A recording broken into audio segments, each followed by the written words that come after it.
Om Sahana Bhavatu Sahanau Bhunaktu Sahaviryam Karavavahai Tejasvinavadhitamastu ma Shavahai.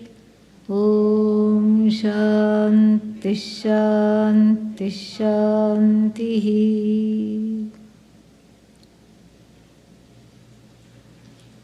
Vidita Khila Shastra Sudha Jaladhe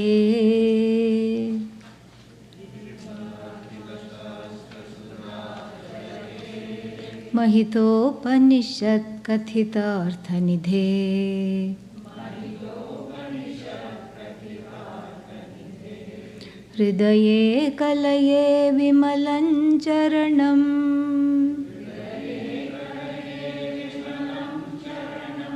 Bhava Shankara Deshika me Sharanam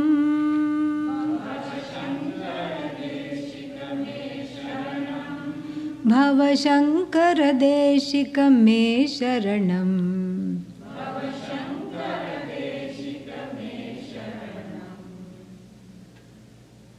Sharanam, very interesting word. And like some of the words in Vedanta, brings up stuff. Yeah, the word Sharanam. Sharanam means refuge. And this is completely at odds with what the ahankara, the ego, wants to do. It doesn't want to take refuge. It wants to refuse. Yeah, any refuge. Why? East or west, I am the best. I am the one. Why do I need anything else? What is there to take refuge? Take refuge means it's a place of weakness. I am in charge, I am in control. And so this Sharanam, and also there is some, it's not all subjective. I mean, in a way everything is subjective, but there is some valid reasons.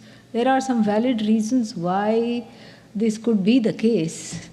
Because everybody has had a history of trust being abused, manipulated. Everyone. At some point or the other, the trust has been broken. And in a way, Sharanam, taking refuge or committing to something, somebody is always fraught with some kind of a danger. There is a danger because one has been hurt even by the one that one loves and the one that trusts. This is how it all sometimes goes back to early childhood experiences. The primary scare givers. So this is what happens. And there is, sometimes this is what happens. And because the parents, no matter how wonderful they are fallible. They're also trying to figure it out. They're not doing this on purpose, necessarily. They're also trying to figure it out. And let's say the parents are parents for the first time. They don't know why the child is crying. They take the child, try to bounce it, and then drop it. This is a true story, okay, of the adult of one such child narrated to me. 70 years later, the man was 70 years old. Then this memory came back. Until then he did not know why he was little distrustful always and why he was so underconfident. It all started, he went to a kind of an intuitive Ayurvedic healer in Florida.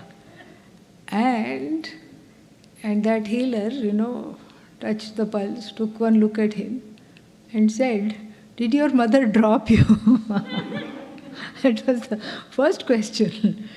And he burst into tears. He said, "Yeah, I'm told that I was dropped, but I hadn't really..." But then he had a kind of a visceral memory of it or something like that. And then the remedy was just to put a few drops of walnut oil and some other herbs on the head to heal that shock which was done so far.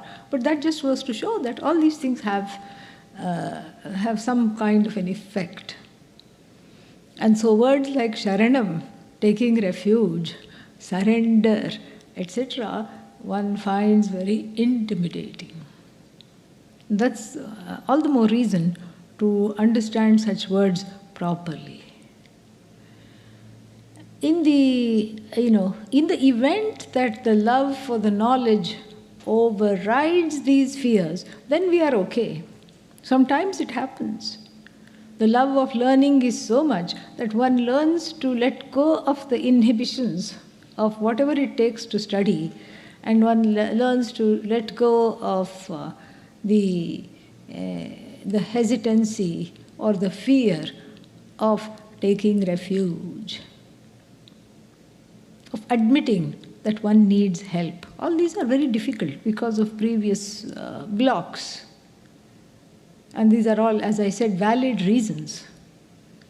However, the blocks are not absolute. They are relative. They can be turned around. One has to work through it. How? By studying these kinds of texts. And even chanting this, may it bring that blessing of Totaka's refuge into his teacher. May that be a blessing for me. This is the prayer. Very, very nice. That's why it is chanted in all the ashrams. Because this kind of a surrender is just very rare to see. Very difficult also. No wonder everything that Adi Shankara wanted to teach went in his head effortlessly as the story goes. And then Sharanam also means taking recourse to something. And we are good at that as long as we are able to keep it many things in the world. This single-minded refuge is what brings up fears.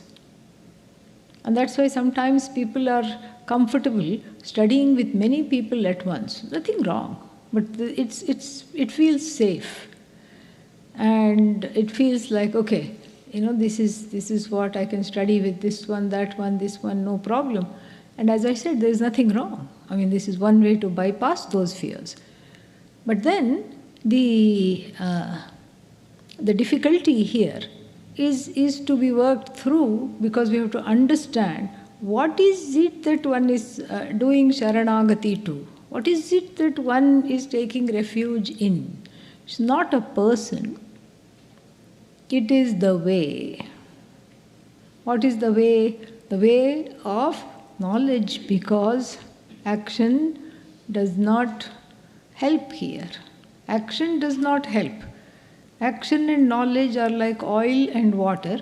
They do not mix. Action is not a means to knowledge.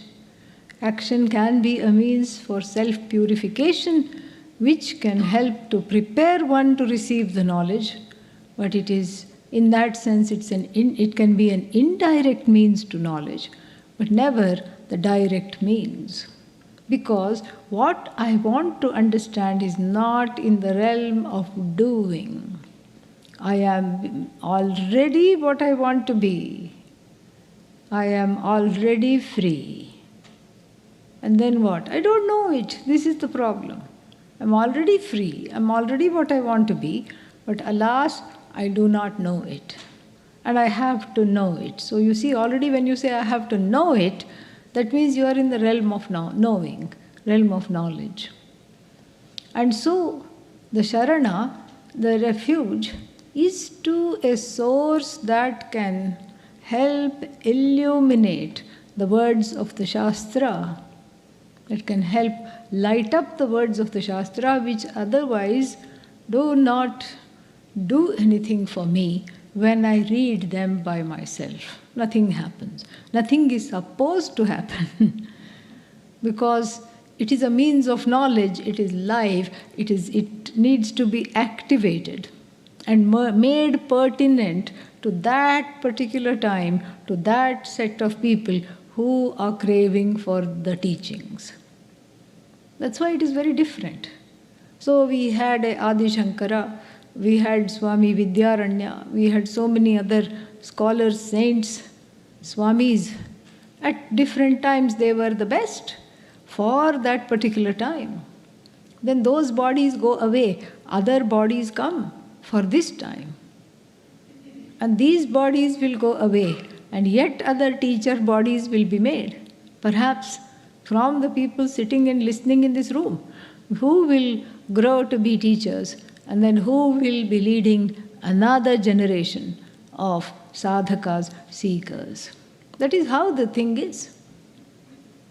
So, the rise and fall of the life cycle of one seeker, we don't lament, because the teaching is still safe, because it has been handed down to the next generation and the next and the next.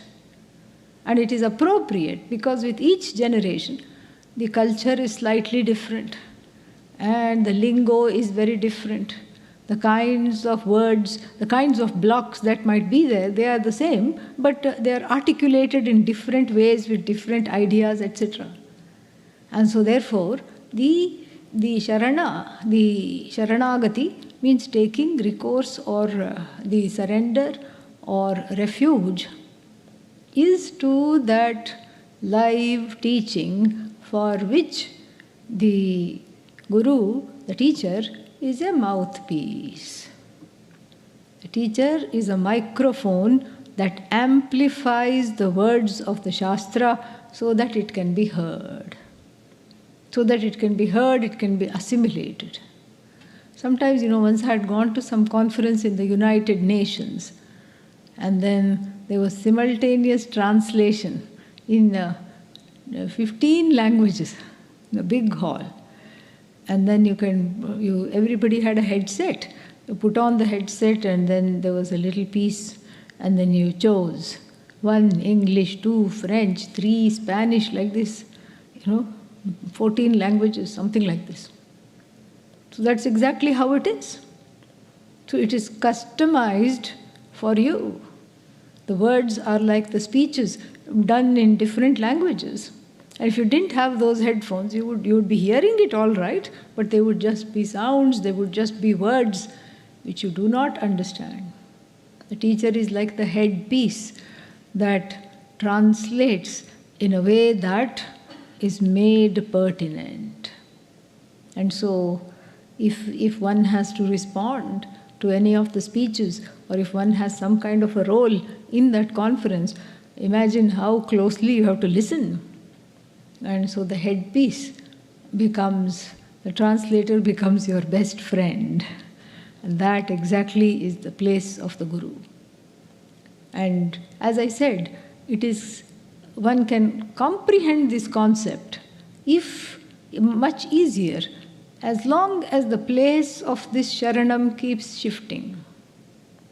Today, movie me Sharanam, because I feel a little blue and I would like to forget about everything. So I take refuge in Netflix. Okay? Yeah. So nobody is really still going to the movies, the pandemic is still on. No. Netflix me Sharanam. This is what it is. And it works too. You sometimes feel better because you get out of whatever kind of funk one was in. One gets out. Sometimes it works, sometimes it makes it worse. But it could work. Then, another day, something else me Sharanam, shopping me Sharanam, cafe me Sharanam. Or there is some kind of an emergency to attend to at home. Plumber me Sharanam. Electrician me Sharanam. That was the case this last night and this morning for whoever was on that block. Yeah. Electrician me Sharanam. No electricity in one part of the ashram. So as long as it's a shifting Sharanam, doesn't matter. What the ahankara feels safe. It wants to protect the unconscious. The unconscious is a vulnerable space. Wants to protect the unconscious. That is that is understandable. The unconscious, however, is a place of deeply internalized misunderstandings many times. One doesn't understand. So many things one doesn't understand. It's the world remembered, seen and remembered through the eyes of a child. That is the unconscious, ages 0 to 4 or 5. And so this bank of memories, this bank of pain, sorrow, fear, uncertainty, hurts, distrust, that doesn't need to be protected.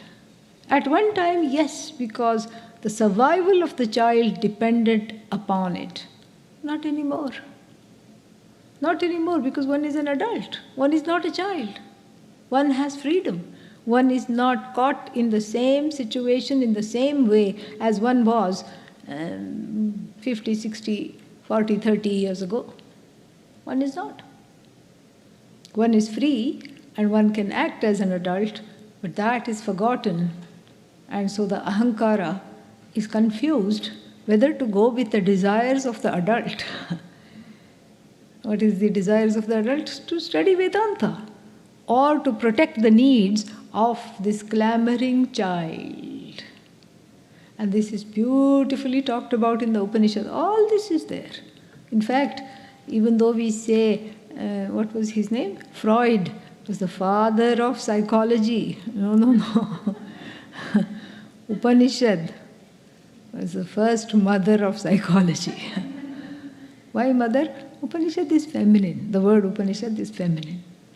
And here in the 8th chapter of the Chandogya Upanishad, we have a very interesting story. Indra, the king of the gods, and Virochana, the king of the demons, both of them go to the ashram of Prajapati to study. Very interesting story.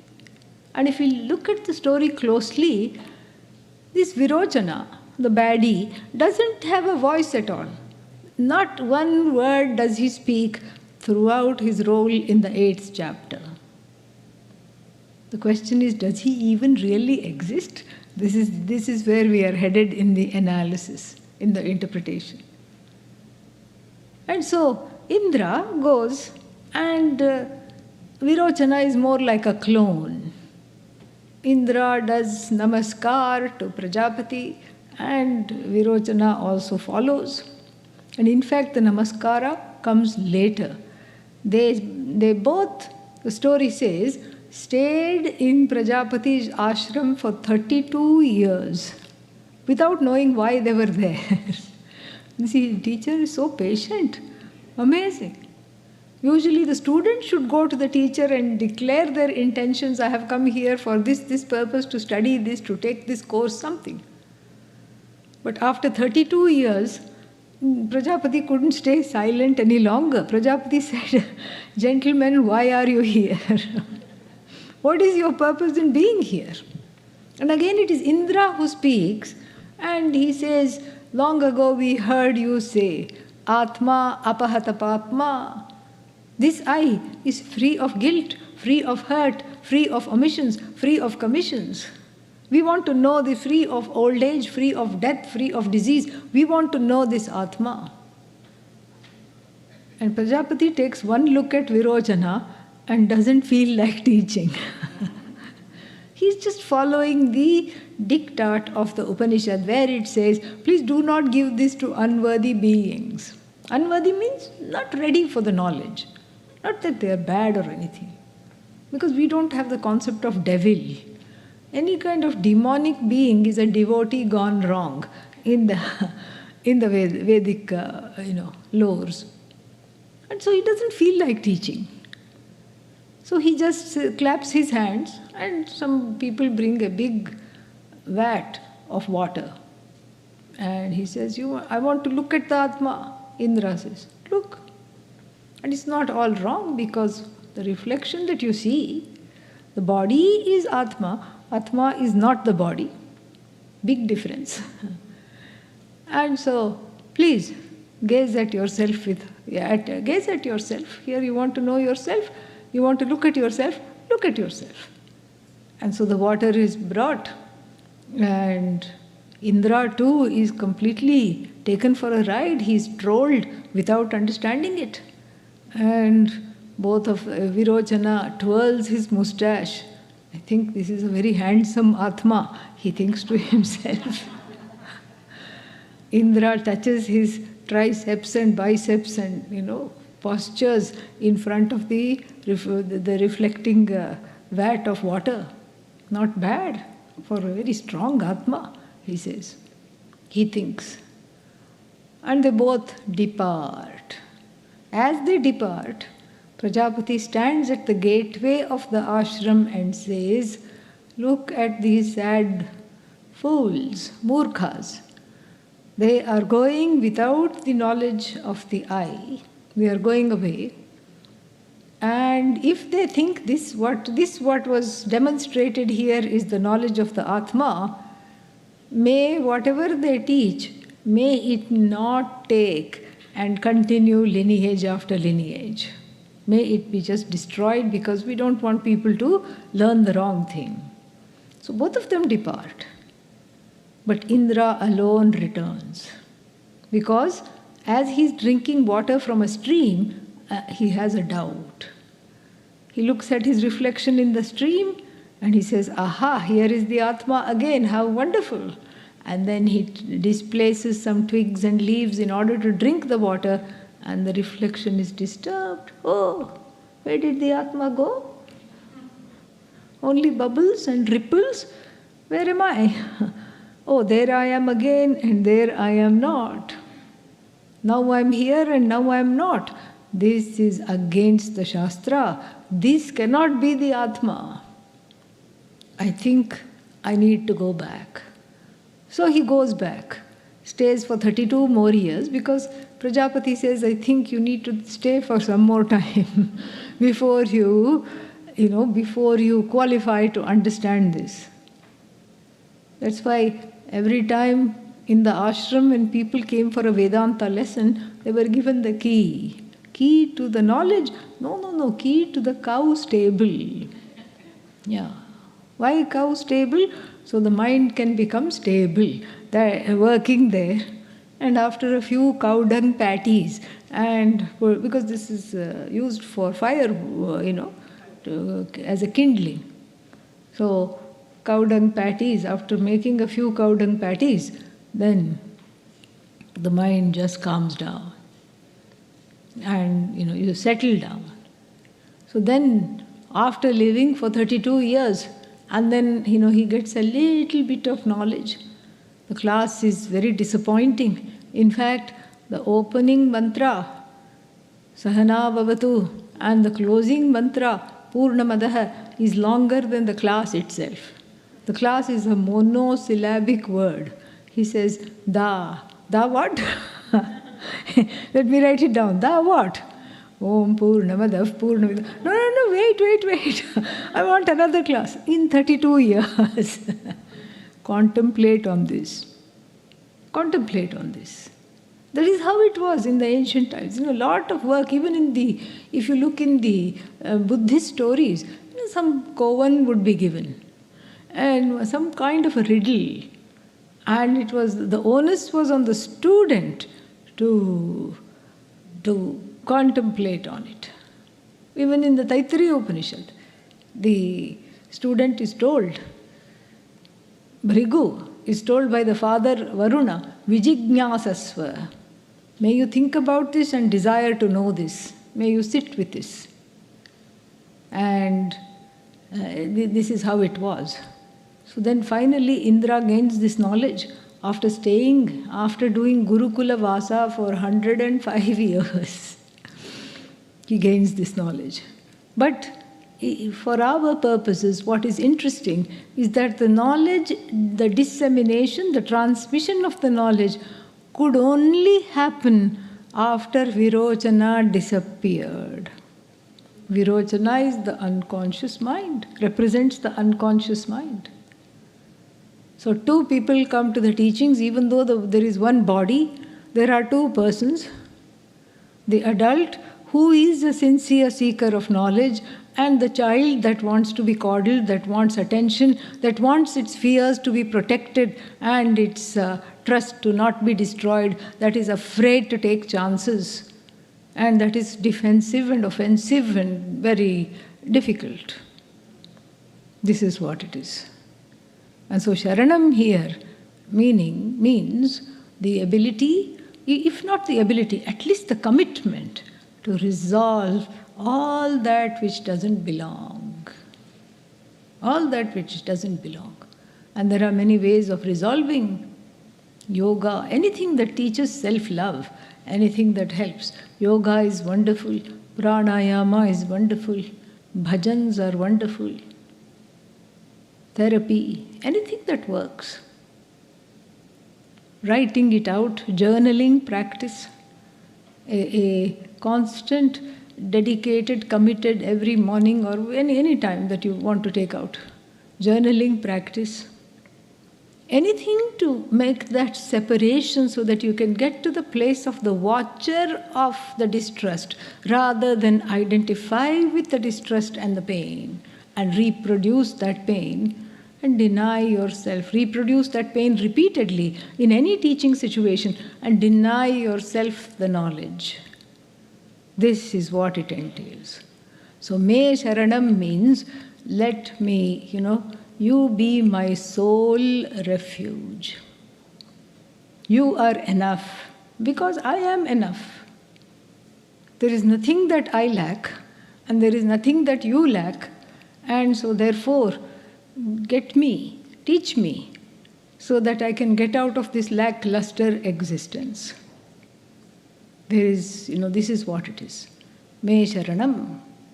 Bhavashankara, He Bhavashankara. Bhavashankara we have seen in detail. He Bhavashankara, He Deshika.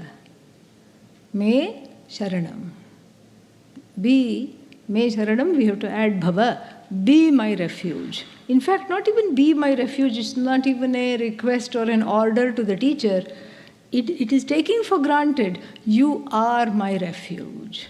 I claim you and you alone as my refuge. Why you alone? Because then the commitment is more. It's you is not the personality of the teacher. You means what the teacher represents. The teacher represents the pramana. Pramana means the teacher represents a pair of eyes which decodes and sees the Shastra, the meaning of the Shastra. And that is where I put my refuge. That is what I rely on. Is it scary? Yes, it is very scary. Who is the teacher? Teacher is a stranger. And one has been taught from childhood, stranger, danger. Don't, stranger with candy, don't trust. And here you go into the satsang hall and the teacher is handing out candy. So, and so like this, this is what has to be overcome with a lot of self-love. The inner child is motherless, fatherless, rudderless. And the temptation, this is very interesting. The temptation, there are two ways this can go. The strong presence of the inner child will either withdraw from the teaching, if it runs the show, will either withdraw from the teaching because it doesn't have the means, it doesn't have the wherewithal to do this surrender. It doesn't know how, or it is too afraid to overcome the fears and do the surrender to the teaching, to the pramana, to the means of knowledge called Vedanta, to the eyes called Vedanta. That is in the form of, severe, very interesting ironies and paradoxes. That is what Vedanta is. That's why this kind of a surrender is needed. What is this Vedanta? Well, it's a solution. A solution to what? A solution for that self, which is not a problem. So it's that kind of a solution. And so it's an as-though solution. And here I say, oh, I have to mint myself as a student, sit at the feet of the teacher and study. While all the while, I am the self-shining Brahman. I am that Ishvara which I want to be. So it's full of paradoxes. And so there are two trajectories that the individual can take if the inner child runs the show. Trajectory number one is that the inner child runs in the opposite direction. Of course, the inner child cannot run. It borrows the legs of the adult. So the adult also bolts away and runs away in the opposite direction. That is one trajectory. And because too scary, don't want to surrender, don't want to even look at this. This is too reminiscent of some early childhood or past life or whatever issues, and not going here. Trajectory number two is very interesting. Trajectory number two, there is some trust, because the teacher looks trustworthy, even to the inner child who is scared. Then there is a competition between the adult and the inner child. The adult wants knowledge, the inner child wants a hug. This is what it is. Play with me and love me. Be my daddy, be my mummy. It's natural, nothing wrong, natural.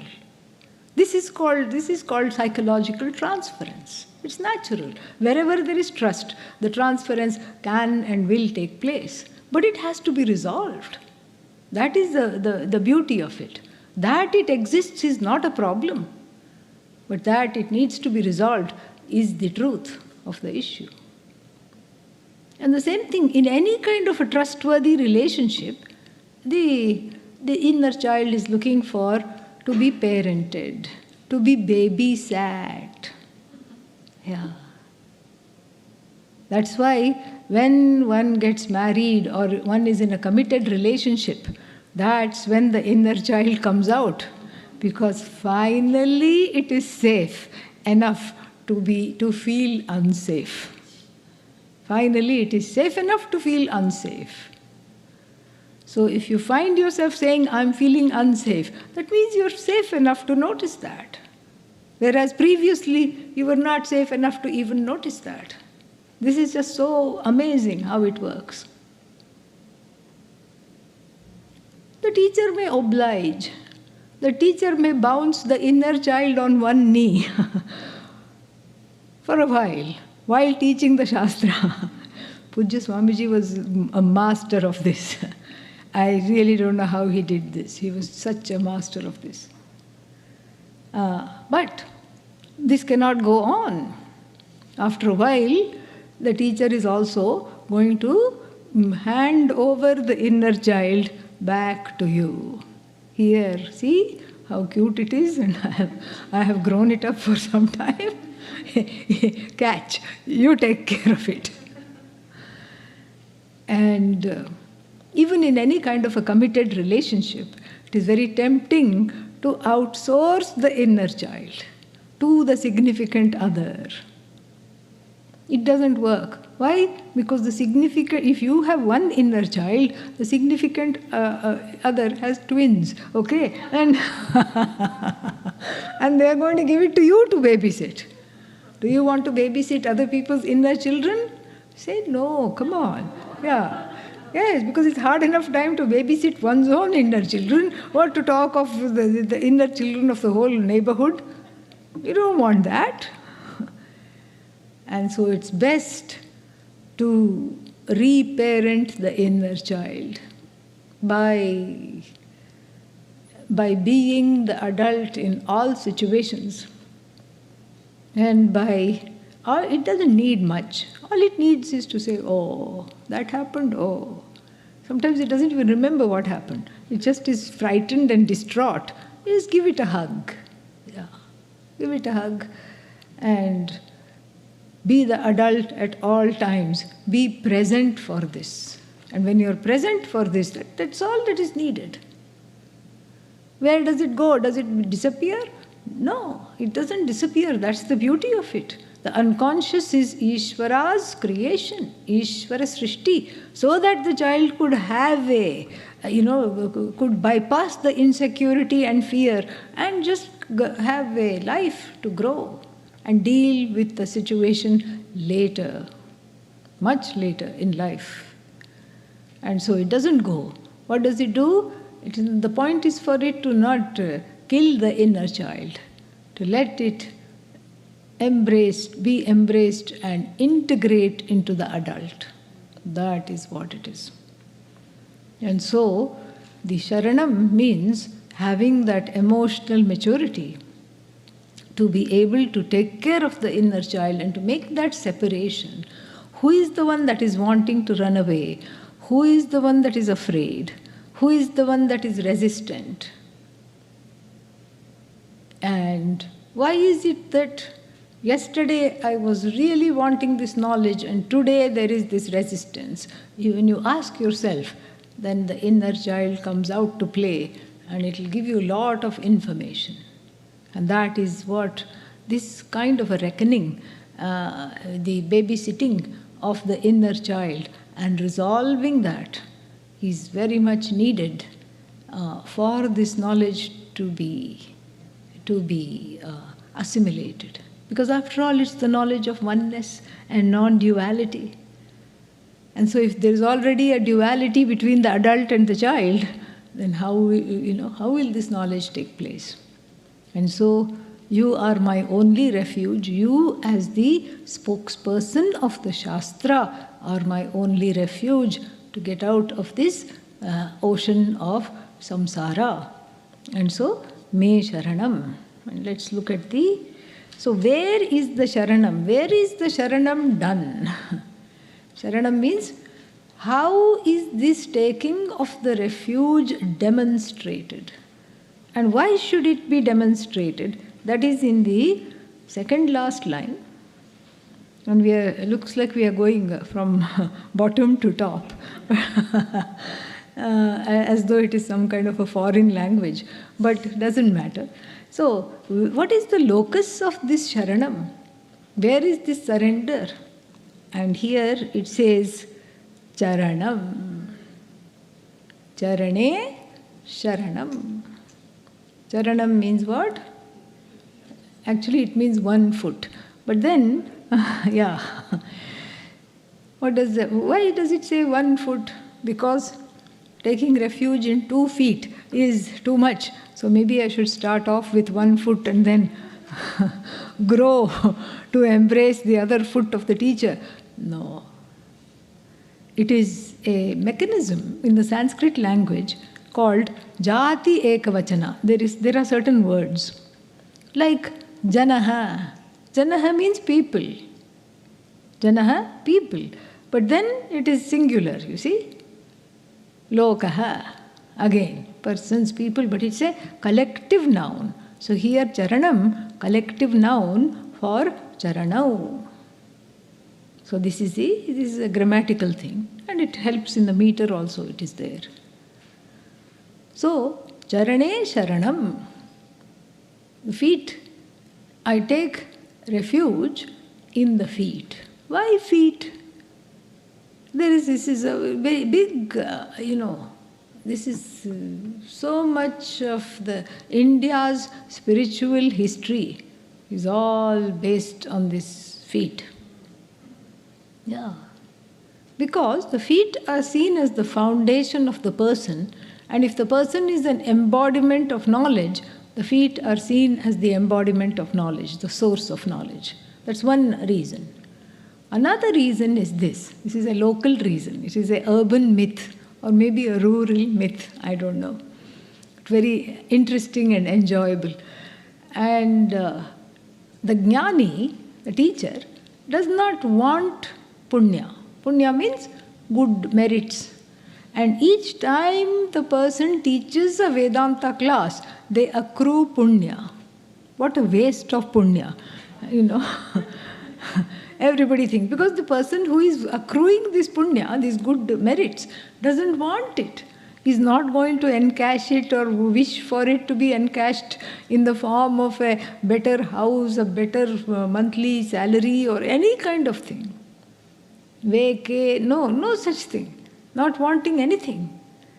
And so, this is, so the punya, wherever it is, the feeling is, it must not be wasted. If you don't want it, I will have it. That is what the student thinks. And this is just so funny. So if the person is standing, the punya, punya, punya, it just all goes and like blood collects at the feet. So if I touch the feet, then I am going to get some of that punya. It's a non-verifiable belief, okay? Yeah.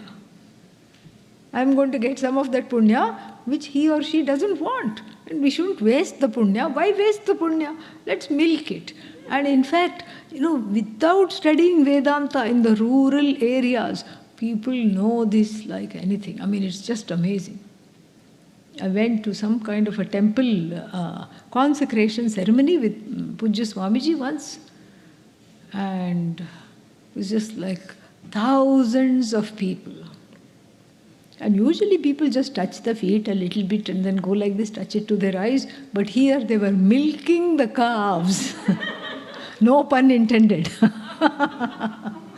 Milking the calves of Swamiji. He had a pained look on his face because, if one person does it, maybe it can be seen as a massage. But if, 50, 100, 300, 500, 1,000 pair of hands are doing this, they were literally milking out the punya. This is what it is. So, after some time went, all of us who had accompanied him had to make a human chain to let people one by one, otherwise they were just swarming him like flies. And then the other thing also is this baby blessing. So, give the baby to the sadhu and then the baby will be blessed. And then so they had no fear whatever. A 6-month-old infant is coming hurtling through the air like this. And a year-old, having a confused look on its face, is being cast and, hurtled through space on this side. We had to catch the babies and present them to Swamiji one by one. And they would say, just throw him back. No, we are not going to throw him back. You come in an orderly way and collect. And by this time, the child would be bawling because it is looking for its parents. It's after all 6 months old. That much is the Shraddha. That much is the devotion. They have not studied a word of Vedanta. They don't even know V for Vedanta. That's why I said this whole feet business is just, it's just inside the psyche of the person in India, who grows up in India. Then we have stories like in the Mahabharata, Ramayana. And in the Ramayana, Rama has to go to the forest because he is cursed by his stepmother, who wants her own son to rule the throne. And the father, Dasharatha, begs him, let your son rule the throne. Even Rama will not object. He will not object. But let him not go to the forest. She says, no, he's too popular and nobody will accept my son as the king if he is hanging around. He needs to go to the forest. And at this time, Bharata was visiting his grandfather, his maternal grandfather. And so he was not there. He did not understand what all happened. When he came back, he was livid. He was so distraught. He says, I don't want to be the king. He follows Rama into the forest and begs him to return. Rama says, no, once a word is given, it's like an arrow that has gone. I'm sorry, I cannot come back. This is how the destiny is going to be. This is how the history is going to be written. I am gone from here. And so he says, okay, then if that is your decision, give me your footwear. Chappals. Chappals means footwear. Give me your footwear so that I can put it on my head and take it. And that's exactly what he does. Takes his footwear and then takes it back to Ayodhya. And perhaps India is the only country in the history of the world where for 14 years a pair of chappals ruled the kingdom. Yeah. Amazing. Amazing. This is why this whole thing about the feet is just seen as reverential. So, charane sharanam. And then, what kind of feet is given here? Vimalam charanam. Vimalam means, mala means dirt. Vimala, I mean, it has, of course, like every other thing, many layers of meaning. Vimala, vigatam malam yasmat, from which all dirt and dust has departed. So, you're saying the feet of the teacher are very clean. Not literally. It's not to be taken literally. Metaphorically. Metaphorically means the teacher may be walking on the earth, but is not embroiled in the strife and in the descent and in all these kinds of difficulties that the world represents. That's why we say lotus feet. Why? The lotus does not attract any kind of dirt. The lotus petal and the lotus lily pad, both of them have these small hairs which repel dust and anything, sludge. Even though the lotus grows in the mud, if you sling some mud at it, it will just be like Teflon. So Teflon feet, non-stick feet. Why? Because surrendering to these feet, may I learn how to walk with grace and integrity, just like you do. In this sludge of samsara, may I not be afflicted. May I not be affected. That's the metaphorical meaning. Vimalam charanam. And then there's one more thing. Not only do I take sharanam, not only do I surrender and take refuge in whatever is represented by your feet, I also hridaye kalaye. See, this is the beauty of this poem. Hridaye, in the heart. That's a noun. Kalaye means it's a verb. 10th conjugation. Kal, which means many things. To make, to other place also he will use the same verb, but it means to make. Here it means to place. Hridaye kalaye. I place the feet. Where? In my heart. Your feet I carry in my heart. So beautiful. Means what?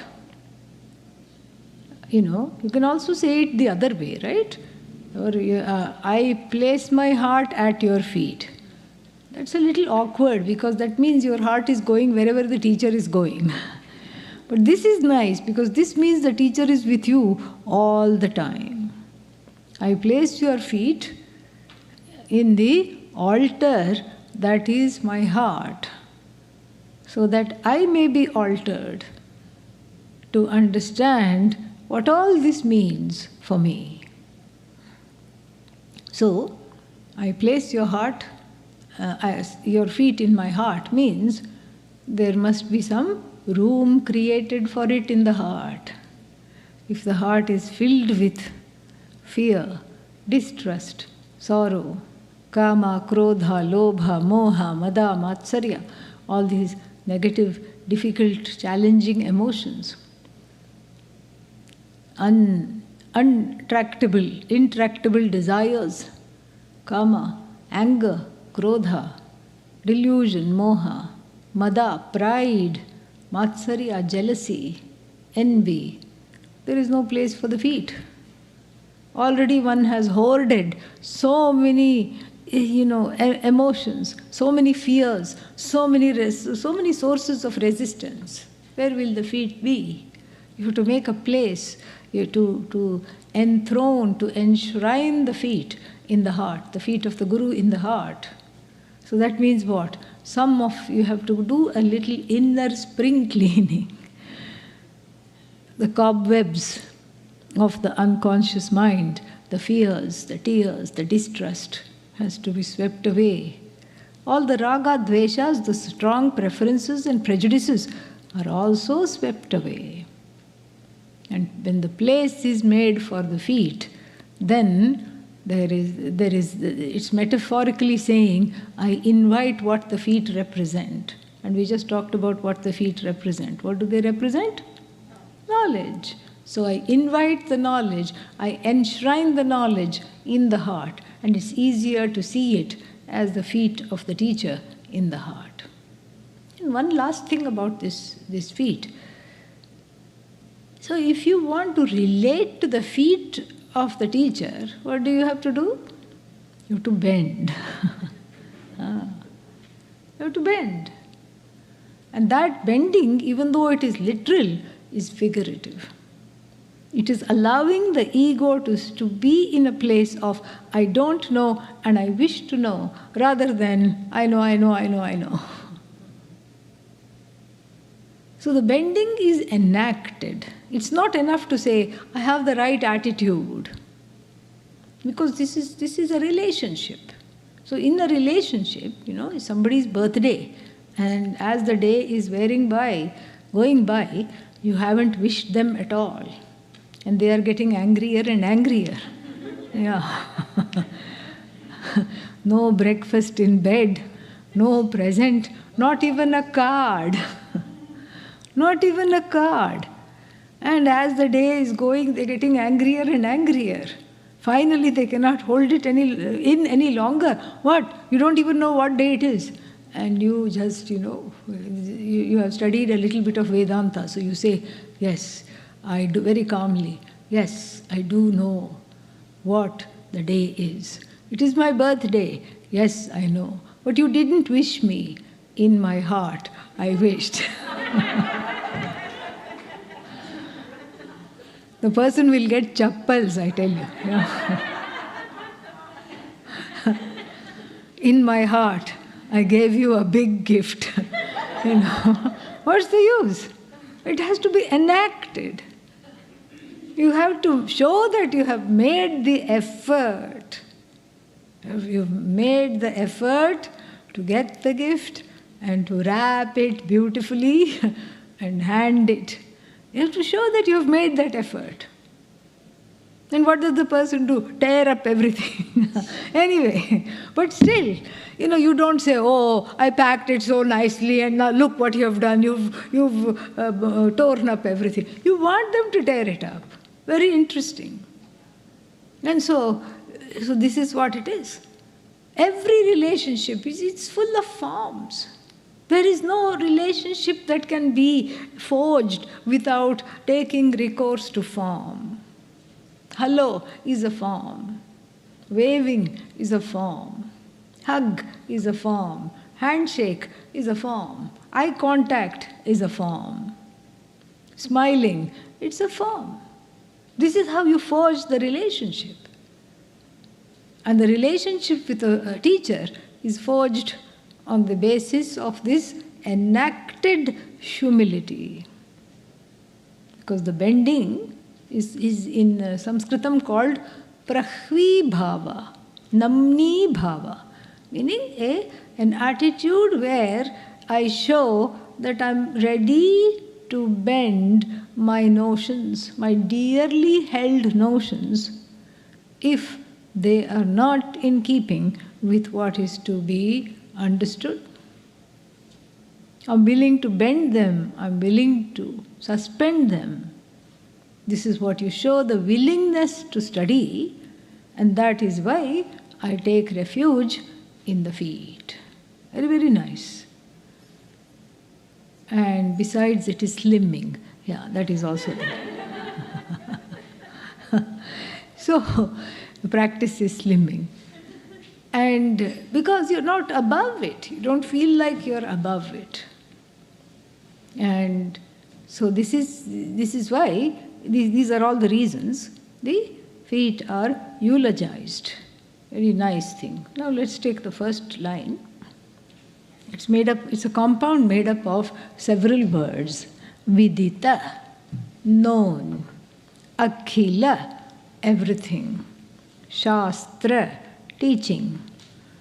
Sudha, the nectar of immortality is Sudha.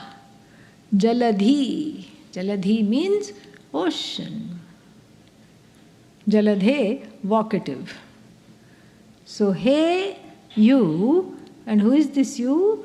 The one who knows the ocean of nectar.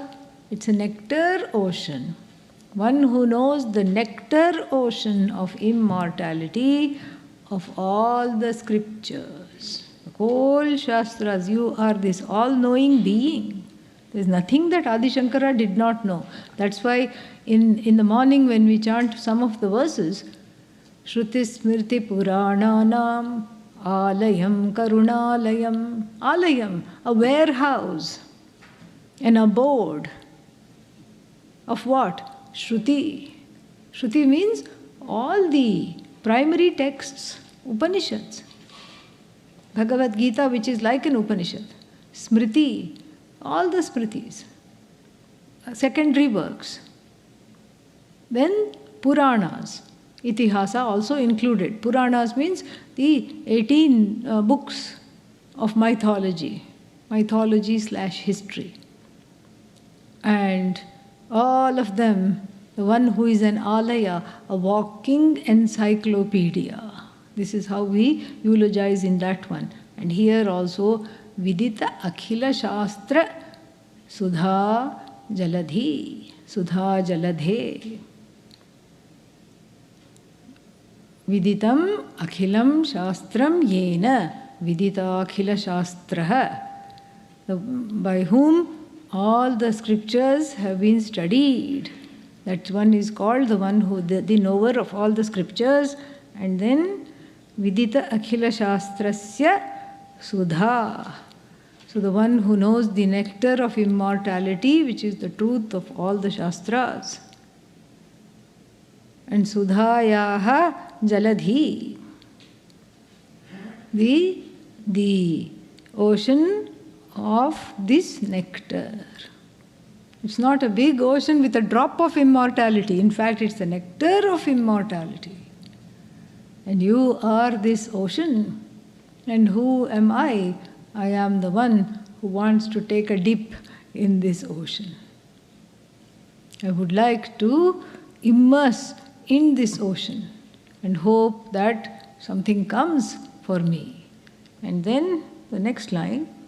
So Vidita Akhila Shastra Sudha Jaladhe Mahita Upanishad. Mahita Upanishad means the great Upanishads. Kathita Artha Nidhe. Nidhi means treasure. Hey Nidhe, you are the treasure of the interpreted, the truths of the Upanishads that have been taught to you. Because remember, the Upanishad is not just a heap of words. It is the internalized meaning of what is received from the transmission of your teacher, who received it from his teacher, who received it from her teacher, like that. So you, who are the walking encyclopedia of the ocean of the Shastras, of the nectar of immortality, and you, who are the compendium of all the pedagogies deployed at the time of teaching. All the pedagogies. And there are so many methodologies. Avasthatraya prakriya. The sleeper, waker, and dreamer is I. But I am neither the sleeper, nor the waker, nor the dreamer. I exist. Sleeper is me, but I am not just the sleeper. Dreamer is me, I am not the dreamer. This is the pedagogy. Karana Karya Prakriya, cause-effect methodology. How does that work? Effect is nothing but cause. Cause is not, effect. Pot is clay. Clay is not pot. This is another pedagogy. So the one who is the walking embodiment of the pedagogies of the Upanishads. Katitha Artha means the one who has assimilated the Upanishads as a result of having these pedagogies, having understood the purport and the import of these pedagogies.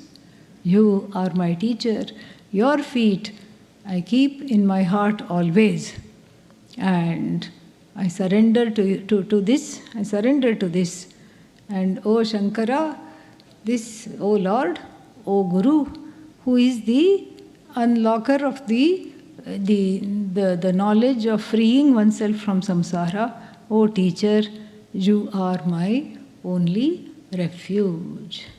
Om Purnamadav Purnamidam Purnat Purnamudachyate Purnasya Purnamadaya Purnamevavashishyate. Om Shanti Shanti Shanti. Harihi Om. Harihi Om.